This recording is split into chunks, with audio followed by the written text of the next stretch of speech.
Hello, আসসালামু আলাইকুম। আমি এখন বের হয়েছি সিমের গাছের সার প্রয়োগ করব সেজন্য। তো আব্বা আগে চলে গেছে, এই জন্য দেরি না করে আমিও হাঁটা ধরলাম জোরে জোরে।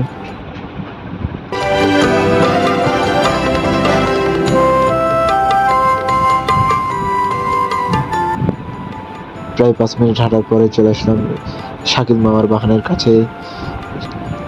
শাকিল মামার বাগান দেখার পরে আবার জমি দেখার উদ্দেশ্যে হাঁটলাম।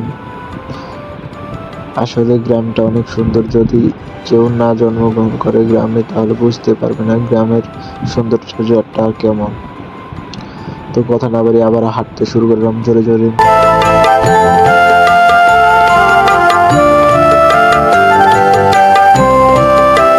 প্রায় 10 মিনিট হাঁটার পরে চলে আসলাম আমাদের বাহানের কাছে। এটা দুলাল দাদার বাহান। আমাদের বাহানটা ওর পাশে আছে। ওর পাশে দেখতেছে আগে থেকে আব্বা কাজ শুরু করে দিছে, সার সার দেওয়া শুরু করেছে গাছের গোড়ায়। তো আমি গিয়ে আবার সারটা দিয়ে এবার লাস্ট ফিনিশিং দেখুন। আমার গায়ে কি ঘাম! আসলে অনেক গরম পড়ছে আজকে।